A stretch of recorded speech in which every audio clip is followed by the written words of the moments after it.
sont les clés de ma bagnole.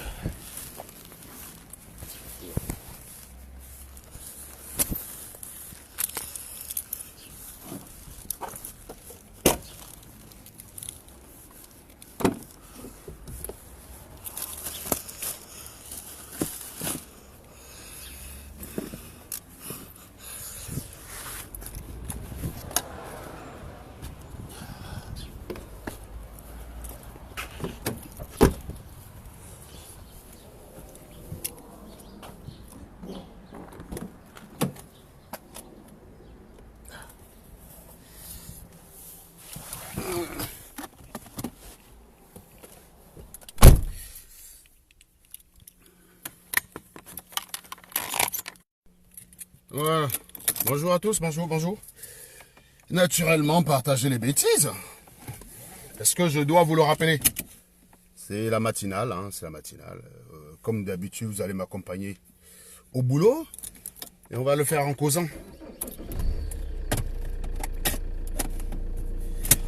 Ok, c'est bon. Tu viens me chercher dans 45 minutes. C'était où là? J'arrive à 7h44.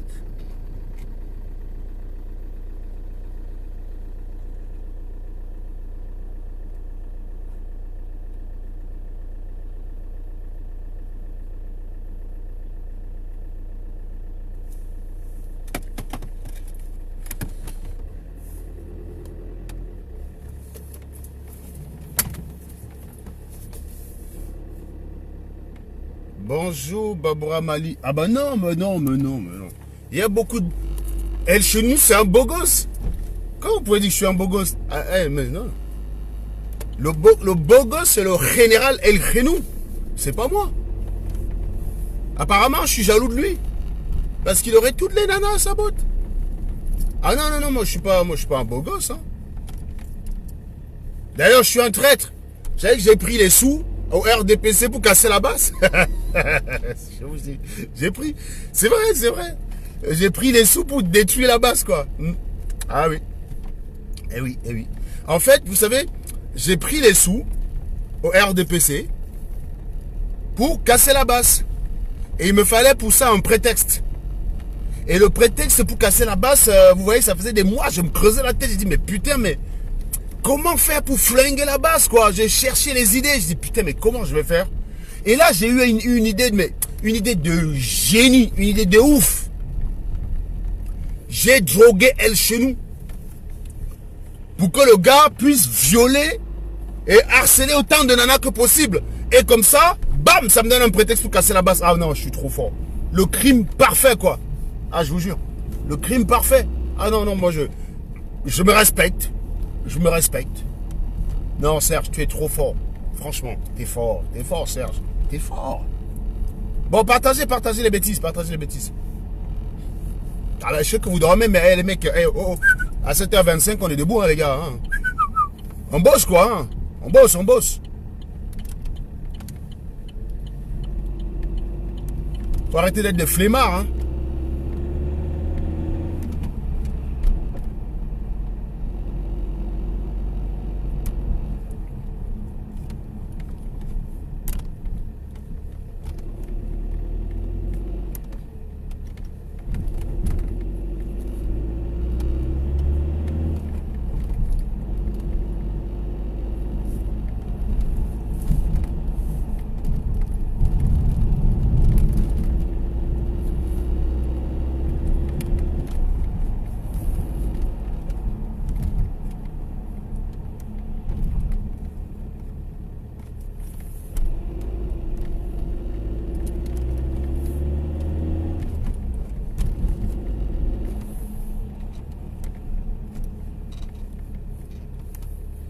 Voilà. Donc, qu'étais-je en train de dire? J'étais en train de vous dire que je suis obligé de vous faire un aveu ce matin. J'ai été officiellement recruté par le RDPC, payé, pour flinguer la basse. Ah bah écoutez, la basse, comment ça fait peur, hein? Dans la basse, il y a des individus qui font peur. Il y a des gars comme il y a des gars qu'on appelle Kamit. Putain, quand le RDPC voit le manant, mais putain, le RDPC a la trouille, quoi. Quand les DPC regardent en direct. Ah non, non, je vous dis, ils font peur, vachement peur. Je sais pas, ils font peur. Non, c'est pour ça qu'il fallait détruire tout ça, quoi. Il fallait détruire tout ça. Mais pour ça, il fallait le prétexte. Il fallait que je trouve un moyen de droguer, de faire en sorte qu'elle nous viole, quoi. Ouais, il fallait que je fasse en sorte qu'ils violent des nanas pour que j'ai le prétexte. Parce que je pouvais pas attaquer la base comme ça. Je pouvais pas. Je pouvais pas attaquer la base comme ça. Il fallait qu'il y ait un prétexte. Et puis, je remercie au général El Khenou. Il m'a rendu la vie facile parce que c'était vraiment une mission difficile pour RDPC. Comment flinguer la base sans que ça se voie? Comment flinguer la révolution sans que ça se voie? Eh bien, pour ça, il suffit d'avoir dans sa révolution un violeur. Et ce violeur-là, c'est à cause de moi. Ben, c'est moi qui l'ai transformé en violeur. Pour pouvoir après l'utiliser pour flinguer la base. Ah bah oui, je suis trop fort. Hein. Ne me simplifiez pas. Hein. Je suis trop fort. Je vous le dis, je suis fort. Et c'est aussi moi qui ai eu l'idée. Vous savez, les gars qui ont fait le montage stupide là sur Stella. Eh ben, c'est moi qui ai eu l'idée. Hein. Ah, c'est moi qui ai eu l'idée. J'ai dit aux gars, faites-moi le montage sur l'Angala. Comme ça, comme les gars de la basse ne vont pas s'indigner collectivement. Eh ben, pour répondre, elle va se faire un striptease. Comme ça, ça flingue la révolution. Parce qu'un striptease, bah, ça flingue une révolution. Hein. Vous avez vu les Burkinabés, heureusement qu'ils n'ont pas eu une Stella chez eux. Hein. Mais sinon, la révolution, c'était dans l'eau. Hein. Les Algériens, là, que vous voyez. Heureusement qu'ils n'ont pas eu une nana qui est montré leur sein là-bas. Mais parce que sinon, la révolution était foutue. Je vous dis. Non, sinon, la révolution là-bas, c'était foutu. Flingué complètement. Ah non, mais on est trop fort. Hein. On est trop fort. Donc, c'est le montage stupide, là, de l'actrice porno qu'on associe à... Non, mais c'est mon idée. C'est moi qui l'ai fait. Je l'ai fait à dessein. C'est-à-dire que j'ai demandé au salopard qui a fait ça que fais-le. Comme ça, comme les gars de la basse vont trouver que c'est le problème de Stella, à savoir qu'elle a cherché. Oui, parce que dénoncer un violeur, c'est le chercher, bien sûr. Comme ils vont avoir cette posture, eh bien, c'est très simple. Pour répondre, tu vas pouvoir justifier cela en faisant ton striptease, en sachant que ça va rendre les Camerounais bêtes, quoi. Et donc, voilà. Et du coup, bah, et vous savez aussi, c'est vrai que il y a d'autres qui ont dit que Maurice Kamto est en prison parce que j'ai dit que j'ai causé avec lui. C'est vrai, c'est vrai. Ben, vous savez en fait que il est... Alors, je vais vous expliquer un truc. Sachant que Maurice Kamto a été arrêté 10 jours avant que je ne dise que j'ai causé avec lui, en fait, j'avais déjà appelé à Tanganji. J'avais dit à Tanganji que c'est bon, tu peux l'arrêter. Je vais confirmer que j'explique avec lui. Parce que au Cameroun, le code pénal est très clair. Hein. C'est très très clair au Cameroun, le code pénal. Parler avec Maurice Kamto, c'est un crime. Pour Maurice Kamto, pas pour moi, parce qu'on ne peut pas m'arrêter. Parler avec lui, c'est un crime pour lui. C'est-à-dire que si on apprend que j'ai causé à Maurice Kamto, c'est écrit dans le code pénal que Maurice Kamto, si tu es reconnu comme avoir causé au téléphone avec Serge Anango, bah, c'est un délit. Donc tu peux être en état d'arrestation. Donc c'est écrit dans le code pénal. Et ben moi naturellement j'avais appelé à Tanganji le 27 ou le 28 comme ça, 28 janvier. J'ai dit à Tanganji, écoute à Tanganji. Bon là maintenant tu peux arrêter l'oiseau. Hein, parce qu'effectivement je cause avec lui et je vais l'avouer dans quelques semaines. Tanganji m'a dit, mais mon fils, tu vas faire comment pour avouer? Comment tu vas faire? J'ai dit non. Il y a une taupe dans notre inbox WhatsApp. Il suffira que cette top balance les captures d'écran et un audio où je reconnais en octobre avoir causé avec toi. Et comme ça, je serai obligé d'avouer parce que vous savez que je ne peux pas nier. Et du coup, tu vas avoir ta preuve. Donc arrête-le d'abord et puis la preuve vient 10 jours après. Le gars dit non, Serge. Tu es trop fort. Tu es trop fort, Serge. Donc je peux l'arrêter le 28 janvier. Il me dit, bah oui, bien sûr. Et naturellement, comme c'était prévu, 5 jours après, commence à sortir les captures d'écran. Où on voit nos conversations inbox WhatsApp. Naturellement, c'est moi qui ai payé la top là pour qu'elle sorte ça. Sinon, comment aurais-je pu justifier que je viens de dire que j'ai causé à Maurice Kamto? Mais non. Donc il fallait que cette top sorte ces captures d'écran là. Donc une fois que la top a sorti les captures d'écran, et puis il fallait un autre petit accélérateur. Et ce petit coup d'accélérateur là, c'était Junior Zogo. Donc Junior Zogo m'a donné ce petit coup d'accélérateur en faisant une sortie pour expliquer la vérité, hein. que Stella et moi, on est des agents secrets payés pour venir flinguer la base, quoi, voilà. Et ça m'a pas mal aidé, quoi, vous voyez. Ça m'a aidé parce que du coup, comme on a commencé à accuser Maurice Kamto d'avoir... Donc j'étais obligé de dire, voilà, j'ai causé avec lui. Et là, paf, la preuve qui manquait à Tangadji était là, paf, il pouvait l'arrêter en vertu du code pénal camerounais. Mais puisque dans le code pénal camerounais, c'est écrit que tout homme politique ayant causé avec Serge Anango au téléphone est passible d'arrêt. Et je dis, le code pénal n'est pas juste. Parce que j'ai causé avec Cabral Libi plus d'une heure au téléphone. Pourquoi n'a-t-on pas arrêté Cabral Libi? Je ne comprends pas.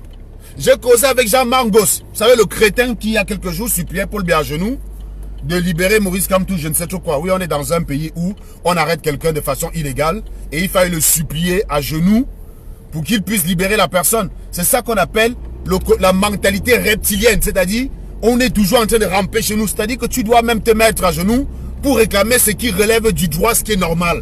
Ça, c'est le côté reptilien. Merci, professeur Nyamsi, Franklin Nyamsi. Donc, qu'étais-je en train de dire? J'étais en train de dire que naturellement, il a fallu tout ça. Et une fois que la boucle était bouclée, voilà, puisque je rappelle ici aux Camerounais idiots qui ne connaissent pas le code pénal, que dans le code pénal camerounais, il y a un article spécifique qui est écrit. Homme politique qui cause avec Serge Anango, c'est la prison. Voilà. Et même, on peut même t'arrêter avant que les preuves sortent après. Parce que non, jusqu'au 28 janvier, j'avais jamais dit que je causais à Maurice Kamto au téléphone. Jamais. En revanche, j'ai reconnu plusieurs fois avoir eu des échanges avec Paul-Éric Kingé. Mais j'avais jamais dit que j'ai causé à Maurice Kamto.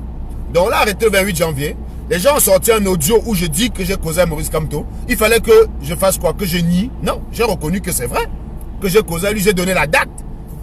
Je suis quand même le mieux placé pour connaître quand est-ce que j'ai causé avec lui. Personne ne peut avoir la preuve, à part moi, pour savoir quand est-ce que j'ai causé avec lui. J'ai causé avec lui fin octobre, quelques jours après le hold-up électoral. Donc, c'était largement suffisant. Comme crime. Voilà. Donc, c'était prévu. Et je rappelle encore ici que j'ai touché presque, allez, 300 000 € du RDPC pour flinguer la base. Je vous dis, El Chenou, violeur là, mais c'est à cause de moi. Vous croyez qu'il est responsable du viol? Non. C'est normal que vous m'en voulez, moi. El Chenou n'est pas responsable. C'est moi qui ai piloté et téléguidé El Chenou à distance pour qu'il commence à violer des nanas dans la révolution, en sachant que je vais le reconnaître violeur, alerter le monde entier que c'est un violeur, pas le juger, parce qu'il ne faut pas confondre alerter et juger. Alerter le monde entier sur le potentiel de viol de ce mec-là. Et puis, bah, naturellement, comme le Camerounais idiot, il allait refuser de regarder les faits, mais s'intéresser plutôt au superficiel. Et naturellement, ça allait flinguer la révolution. C'était trop facile. Un boulot d'enfant, il suffit de connaître le cerveau des Camerounais. Et donc, le RDPC, j'ai touché les dos pour ça. Bah, je suis un traître, les gars. Je suis un traître. Je suis un traître. Voilà. Non, je suis un traître. Et ça paye, hein. Trahir la base, ça donne pas mal de pognon, quoi. Putain, je suis blindé de fric. Dans quelques semaines, je n'aurai même plus besoin d'aller travailler. 300 000 € qu'on te donne pour flinguer là-bas, pour un boulot d'enfant, mais c'est énorme. Non, dans quelques jours, j'aurai même plus besoin d'aller travailler, hein. J'aurais même plus besoin d'aller travailler tellement j'aurais récupéré les dos du RDPC. Être traître, les gars, c'est pas mal. Ça sert à rien d'être église sur Internet. Soyez vous-même traître. Trahissez la base. Vous vous levez le matin, votre vocation, c'est trahir la base. Vous allez voir, ça va changer votre vie. Je l'ai testé pour vous. Même le boulot où je m'en vais là, c'est le piston. J'ai pas les compétences pour faire ce boulot. Vous savez très bien que je suis pas ingénieur. Non, j'ai pas les compétences. C'est le RDPC qui m'a positionné. Pour me remercier du fait que j'ai trahi la base. Voilà. En gros, je devais flinguer la révolution. Le RDPC me trouve un boulot. Le RDPC m'a trouvé le boulot. Mais j'ai pas les compétences. Hein. Je m'en vais là, c'est pour ça que je fais les directs. J'ai pas la compétence. Je m'assois là toute la journée, après je suis payé. Un peu comme au Cameroun, comme les gars qui vont à Camtel là, déposent la veste sur le bureau. Et ensuite vont au Bénétaria manger. Tranquille quoi. Et ils passent la journée comme ça, ils tapent les divers. Après ils rentrent, ils disent qu'il était au boulot. C'est un peu ça. Donc c'est grâce au RDPC que je bosse là en ce moment. Tout ça parce que j'ai trahi la base, je vous dis. J'ai trahi la base. Je suis un traître. Junior Zogo avait raison. Junior Zogo avait raison.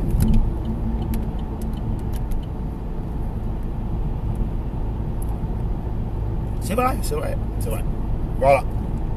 Je parie que c'est crédible là, non? Tout ce que j'ai dit. C'est pour ça que vous voyez Marlène... c'est pour ça que vous voyez Marlène en public, elle fait semblant de me détester. Mais non, elle ne me déteste pas. Je suis l'un des leurs. Comment voulez-vous que j'ai la photo de Marlène en lingerie? Non. Marlène me séduit bac parce qu'on est ensemble. On est du RDPC à deux, quand même. Depuis des années, je suis du RDPC. Tous ces moments-là à fumer Paul Biya. Même à expliquer la victoire de Maurice Kamto. Mais c'était pour le compte du RDPC. Parce que le RDPC savait que on n'allait rien faire. Donc il fallait que je fasse semblant pour être un bon activiste. Et je intègre tous vos mouvements-là. Et puis je flingue les bêtises de l'intérieur. Voilà. Non, je suis un traître. Non, toutes ces conneries-là que je faisais là sur Kamto, il a gagné, machin, où j'expliquais magistrat. Ah ben non. Ça, c'était juste le flanc. C'était juste pour avoir la confiance de Calibri, du général Wanto et tous ces gars-là. Mais pour flinguer la base de l'intérieur, parce que je vous dis, c'était prévu. Je ne connaissais même pas encore El Chenou. Après la campagne, je connaissais même... La base n'existait même pas encore. Mais Paul Biya était un grand visionnaire. Paul Biya avait déjà vu que la base allait exister et qu'il fallait que j'ai un rôle majeur pour flinguer les bêtises. Le CSR n'existait même pas. Le CSR, je rappelle que ça existe depuis le 13 janvier et que la base existe depuis début novembre. Mais que avant ça, je expliquais, j'étais déjà kamtoïste à fond. Mais ça, c'était juste pour la couverture parce que Biya, je vous dis, Biya, c'est un génie. Biya avait vu que Calibri allait créer la base. Biya aussi imaginé que il y a un gars là que Serge ne connaît pas encore là qui va venir être un homme fort. Il va participer à la création du CSR avec le sommet de Berlin. Et il faudra que je sois majeur dans cette affaire, je flingue les bêtises. Et naturellement, c'est ce que j'ai fait. J'ai gagné la confiance de tout le monde, naturellement. Donc j'étais invité à la conférence de Berlin. Voilà. À l'issue de laquelle on a organisé la prise d'ambassade. Après, on m'a intégré à la base vers fin janvier. Sans que je n'y sois vraiment, mais c'était suffisant déjà. Parce que si je demandais qu'on me mette dans le groupe WhatsApp de la base, ça allait trop se voir que je cherche à piéger les gars de la base. Donc non, on m'a dit, je ne suis allé qu'à une réunion de la base, encore parce que j'étais à Paris, bref. Mais vous voyez tout ça, c'était prévu. C'était prévu. Et donc après, une fois que tout ça a été... une fois que tout le schéma a été tracé, il fallait juste le prétexte. Et le prétexte, c'est qu'il fallait que El Chenou commence à violer des gars. Et détourner l'argent, bien sûr. Parce qu'il y a une affaire de détournement d'argent aussi que vous n'êtes pas au courant. Et que je n'ai pas l'intention de me taire là-dessus. Je précise très bien. Je n'ai pas l'intention de me taire sur l'affaire de détournement d'argent. Parce que le prétexte qui consiste à dire que si tu révèles l'affaire des finances, tu vas déstabiliser la révolution. Alors, ce n'est même plus la peine de combattre Paul Biya parce que Paul Biya utilise tous les prétextes pour dire qu'on va déstabiliser le Cameroun. On ne peut pas condamner ceux qui ont fait des malfaçons par rapport à la CAN tout simplement pour préserver la stabilité du Cameroun. On ne peut pas contester les décisions du président de la République en matière de flingage, de décimage, d'assassinat et de viol dans le Nozo tout simplement parce qu'il faut préserver la stabilité du pays. On peut trouver tous les prétextes stupides comme ça là pour ne pas dénoncer les crimes graves.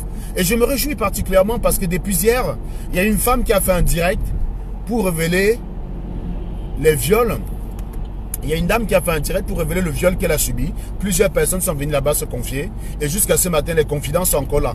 Donc ce que j'ai fait n'est pas inutile. Beaucoup de personnes ont essayé avec des accusations aussi grotesques que ridicules, avec des règlements de compte d'une débilité sans pareil. C'est-à-dire même si vous me détestez, vous voulez régler vos comptes, mais choisissez au moment où j'ai fait la faute. Le fait même que vous soyez obligé d'utiliser une situation où j'ai le bon rôle pour m'attaquer, montre que vous n'avez rien à me reprocher. Autrement, vous aurez attendu que je fasse un faux pas. Mais vous savez que le faux pas, je ne le ferai jamais. Vous avez choisi la confusion et l'idiotie du Camerounais pour vouloir régler vos comptes avec moi. Et ça, vous le paierez très cher, mes chers amis. Je vous ai dit, vos conneries là, ça dure 2, 3, 4 jours. Avec moi, ça prend 5 ans pour vous répondre. Il y a des gens encore sur Internet aujourd'hui qui sont traumatisés, qui avaient essayé la même connerie que vous, qui sont traumatisés, obligés de se cacher. Ces gens-là ne sortent que quand on est en train de m'attaquer. Autrement dit, ils ne peuvent même pas se montrer en public. Ils sont obligés de se cacher, ils vivent cachés, ils vivent reclus. Ils sont en train de payer exactement ce que vous avez fait. C'est-à-dire, croire qu'on peut profiter d'un bashing pour régler ses propres comptes avec Serge. Ça ne marche jamais, ça ne dure jamais plus que quelques semaines. Ça ne dure jamais. C'est toujours comme ça.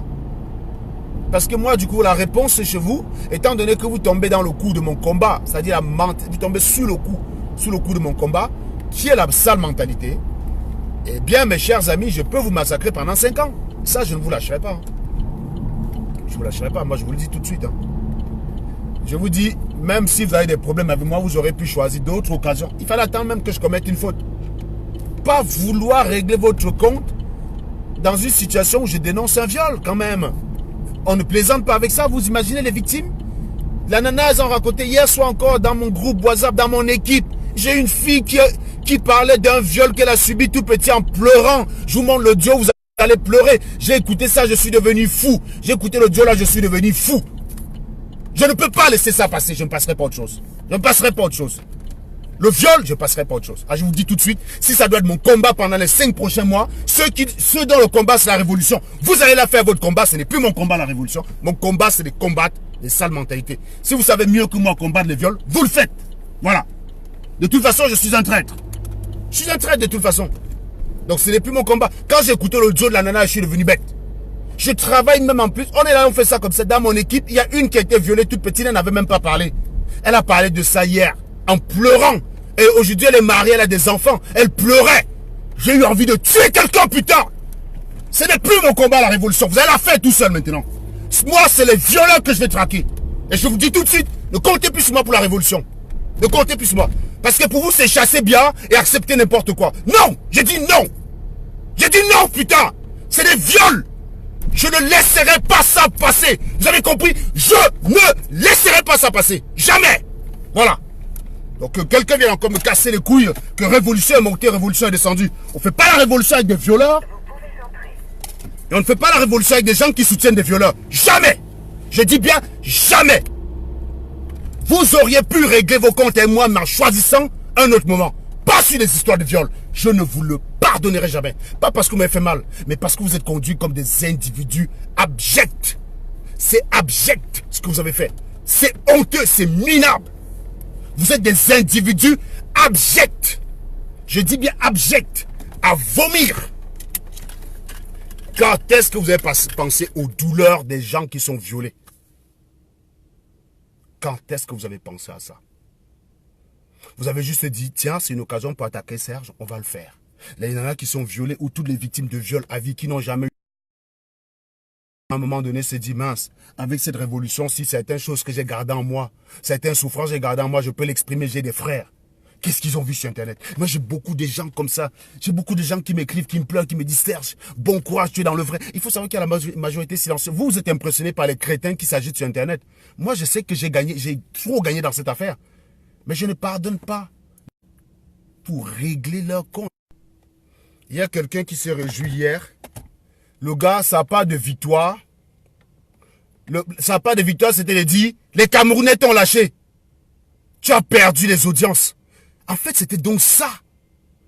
Venir trouver le prétexte pour dire, non, la sortie de Serge était maladroite, était machin bidule, alors que tu n'es même pas capable de dire comment il y avait la sortie. Venir me dire que ma sortie était maladroite. Tout ça, c'était un projet. Parce qu'il s'était rendu compte que même sans trop vouloir le pouvoir dans cette affaire, j'avais beaucoup de pouvoir. Je suis la condition sine qua non pour tout ce qui a réussi dans cette affaire. Les seules choses pour lesquelles je ne suis pas impliqué dans la réussite, c'est les marches. Les réussites, on le doit entièrement à Max. Le sommet de Berlin, c'est moi. L'organisation du leadership d'El Chenou, c'était moi. La meilleure façon, El Chenou, c'est un personnage grotesque, mais qui était suffisamment taillé pour répondre au sardinage. Je trouvais qu'il fallait que chez nous, on ait quelqu'un comme ça en face. C'est pour ça que j'ai volontairement organisé ce culte de la personnalité de El Chenou, envers et contre tous. Mais le but, c'était la réponse au sardinage. Ce n'était pas vraiment en interne. J'avais dit à El Chenou que ça, c'est pour les sardines en interne. Tu n'as pas à parler à quelqu'un n'importe comment. Tu as zéro pouvoir. Ton pouvoir, c'est peanut. J'étais le seul qui contrôlait ce gars. Donc, je ne peux pas avoir de problème de leadership avec quelqu'un qui reconnaît mon autorité. C'est-à-dire que El Chenou, j'étais celui qui l'appelait pour dire, t'arrêtes de faire ta connerie. Il arrêtait de faire sa connerie. L'affaire de viol, j'ai juste décidé de ne pas appeler El Chenou. Pourquoi? J'en avais déjà marre de l'appeler à chaque fois pour le calmer. J'ai dit cette fois-ci, je veux le lâcher. Je l'avais appelé plusieurs fois. Et à un moment donné, ces gens-là, quand vous l'appelez tout le temps, quand il fait une gaffe, vous l'appelez pour le calmer, il se sent revigoré à chaque fois dans sa gaffe. Donc j'ai décidé que ce coup-ci, je ne l'appelle pas. Attends. J'ai un collègue qui doit venir me chercher. Donnez-moi 2 petites secondes.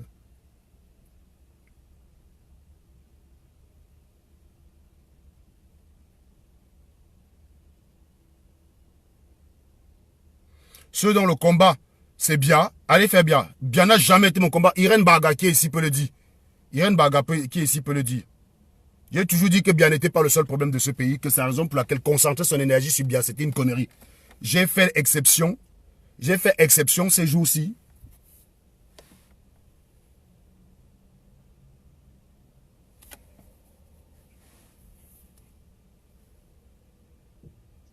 Ouais, tu es en bas du bâtiment 7000?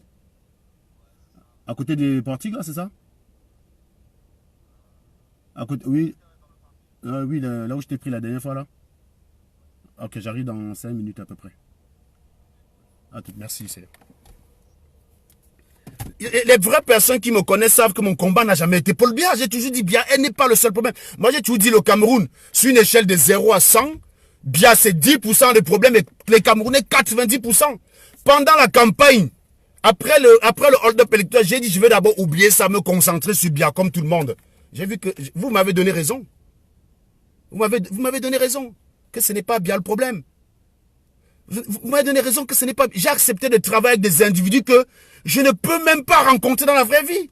J'ai pas l'habitude de foncer avec des individus aussi idiots. Je suis très sélectif dans les personnes avec qui je travaille. C'est pour ça que... Allez renseignez-vous sur ma page. Il y a des personnes qui venaient sur ma page me donner des compliments, je les fumais quand même. Quand tu viens dire Serge, tu as bien fait. J'ai dit qu'est-ce que j'ai dit. Si tu n'es pas capable de me résumer ce que j'ai dit, je te fume. Je ne veux pas les gens qui me disent bien parler, ils vont dormir. Je veux que tu me dises que tu as compris et tu es capable de transcrire ce que j'ai dit aux autres. Je ne cherche pas les gens qui m'apprécient, je m'en bats les couilles. Certains sont venus dire que, mais, tu es jaloux d'elle chez nous parce que tous les filles de la révolution. Non. Toutes les filles, on s'appelle chez nous. Elle chez nous a dragué tous les gars de la révolution. Il a pris que des râteaux. Et les seuls avec qui il a couché, c'était du viol. Dont une matière de 50 ans. Donc je suis jaloux d'un gars qui est obligé de violer des matères de 50 ans. Sont sérieux 2 secondes.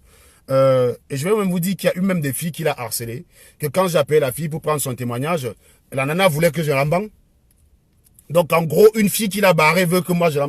Vous dites que je vais être complexé par lui dans quelle situation, dans quel sens? Arrêtez vos conneries. J'ai pas besoin de faire des efforts pour avoir des nanas. J'ai pas besoin de ça. À la limite, si vous voyez que les gens laissent me détruire, c'est que malgré mon profil atypique, c'est celui qui énerve, qui est gros, qui est grossier, qui fume. Ils auraient aimé que je ne sois pas populaire. Ils auraient aimé ça, que je ne sois pas populaire. Mais ils se rendent compte qu'ils ont beau être des gentils, avoir des paroles fleuries, machin, bidji, blablabla, blablabla. Mais qu'au final, c'est moi qui ai tout le... Mais parce que je suis dans le vrai. Les gars n'ont pas encore compris que les vrais Camerounais qui ont le pouvoir, qui ont les moyens de faire changer les choses, ne peuvent que me suivre. Ceux qui les suivent, c'est des rientons qui ne peuvent rien leur apporter à part les utiliser pour régler un problème, moi, qui n'ont pas pu régler. Tous ceux qui sont allés là-bas, c'est des personnes que j'ai déjà fumées par le passé qui, individuellement, n'avaient pas moyen de m'attaquer. Ils se sont dit, là, on est un bon collectif, on va accuser Serge d'avoir flingué la révolution, on va oublier que l'autre a violé. On va oublier qu'il y a quand même un violeur dans l'histoire. On va accuser Serge d'avoir flingué la révolution. Et à partir de là, on va pouvoir l'attaquer. C'était un bon prétexte, c'était bien pensé, quoi. C'est bien pensé. Mais que les sardinats le fassent, je veux bien. Mais que ceux avec qui je travaille, qui savent pertinemment qu'ils n'ont pas la capacité de frappe que j'ai. Ils n'en ont pas. C'est pas un... Moi, j'ai dit que dans cette révolution, normalement, si on était les Camerounais qui voulions tout ce changement, personne ne serait indispensable. Mais aujourd'hui, de fait, il y a des gens indispensables. Max est indispensable. Parce que ce que Max fait, personne ne peut faire. À l'état actuel. Certaines personnes ont la capacité de faire, mais les gens n'ont pas le temps de le faire. Ça le rend indispensable dans son poste, malheureusement. De fait, ce serait une indispensabilité de fait. Calibri, tout ce qu'il fait là. Allez, mais Calibri a beaucoup de temps. Qui d'autre dans la révolution a ce temps-là? Personne. Calibri, de fait, est indispensable dans ce qu'il fait.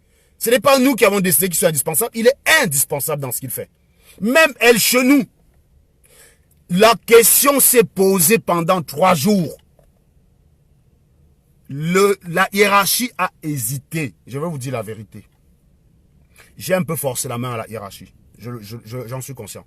Parce qu'avec le viol, je ne négocie pas. Que ce soit bien clair dans vos têtes. J'ai un violeur devant moi. J'ai bien à 500 mètres, j'ai un violeur à 10 mètres. Je règle d'abord le problème du violeur avant d'aller régler Paul Biya. Il faut que vous compreniez ça dans votre tête. Il faut que vous compreniez ça dans votre tête.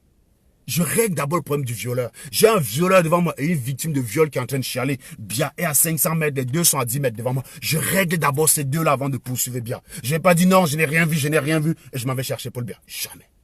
Jamais. Ne comptez jamais sur moi là-dessus. La hiérarchie, pourquoi a hésité longtemps avant d'attaquer El Chenou? Parce que El Chenou en Allemagne est disponible pour faire des actions de terrain. Il n'y a personne d'autre à la base. Ça, c'est ce qu'ils avaient en tête. Mais les investigations de Stella ont permis de révéler en fait qu'El Chenou écrasait les gens, qu'il y avait plein de personnes qui voulaient travailler, mais qu'El Chenou écartait. Et donc finalement, on a pu utiliser ça comme argument pour leur forcer la main, pour dire n'est pas si indispensable que ça. Il tue des gens derrière pour pouvoir être le seul qu'on voit. Mais en France, Calibri de fait est indispensable. C'est pour ça que je vous ai dit que si Calibri m'attaque, je ne réponds pas. Max m'attaque, je ne réponds pas. Parce que les attaquer, eux, c'est flinguer la révolution. Mais tous ces autres que j'attaque, ils ne servent à rien. Moi, je vous dis sincèrement, ils ne servent à rien. Je dis, leurs apports pour moi, c'est nient, nada. Et je peux le démontrer avec beaucoup d'aisance. En revanche, en matière d'attaque des sardinats, donnez-moi un autre tontina qui sait les énerver mieux que moi. Regardez que même El Chenou qui est violeur, qui a cassé l'ambassade, qui a mis son pied sur le bureau de l'ambassade. On a beau le montrer aux sardinats comme violeur, ils ont du mal à l'attaquer parce que pour eux, ils ne représentent pas grand-chose. Ils n'ont jamais vraiment perçu El Chenou comme une menace. Sur qui se concentre la plupart du temps, ben c'est moi. Je suis la seule personne qui sait les énerver autant. Et après moi, c'est Max. Et personne d'autre. Personne d'autre. Donc, de fait, quand vous voulez vous séparer, dans une équipe, je vais vous donner un conseil. Quand vous voulez vous séparer des gens qui font des choses que vous ne savez pas faire, soyez en mesure de remplacer ces gens-là. C'est hyper important, les gars. Ne plaisantez pas avec ça. Quand vous voulez remplacer des gens qui font des choses que vous ne savez pas faire, il faut être en mesure. Moi, j'ai viré une collaboratrice comme ça, parce que dans mon équipe, il y a une nouvelle personne qui avait intégré. Celle-là avait tout de suite fait ses preuves rapidement, et l'autre la voyait d'un mauvais œil. J'ai dit, mais tu es capable de faire ce qu'elle fait? Non, bah alors, tu dégages. Toi, tu es en train de trouver les moyens pour la virer, que tu peux la remplacer. Tu es capable de... Voilà, elle vient d'arriver, mais elle a fait 10 fois plus que toi depuis que tu es là. On n'est pas là pour se chercher les amis. Non. J'ai dit, tu dégages. Je l'ai dégagé. Je ne plaisante pas avec ça. Je ne plaisante pas avec ça. Donc, j'ai dit encore une fois, les abrutis qui sont peut-être venus me suivre dans cette affaire en croyant que j'étais aussi obsédé par Paul Biaqueux, sachez aujourd'hui que ça n'a jamais été le cas. Moi, je vous dis, échelle de responsabilité du désastre camerounais. J'ai au moins 45 000 posts sur mon mur qui disent ça. Le désastre camerounais, le drame camerounais. Allez fouiller mon mur, bon sang. Vous allez voir que mon combat, c'est la mentalité depuis que je suis activiste. Pendant 3 mois, on m'a entraîné dans un tout sauf bien, qui n'a jamais été ma base de travail, parce que je vous dis, je considère que sur une échelle de 0 à 100, le Camerounais d'abord lui-même est responsable à 90%, et c'est ce que le professeur Nyamsil a dit. La mentalité reptilienne. Que vous accusez Biya d'être corrompu, vous-même vous êtes corrupteur. Vous accusez Biya d'être dictateur, vous-même vous l'êtes. Vous êtes Ben Sikina, vous passez sur un trottoir, vous agressez le piéton. C'est pas la faute à Biya tout ça. C'est vous-même. Vous pensez que Biya dégage, ça va changer ça? Jamais de la vie. Jamais.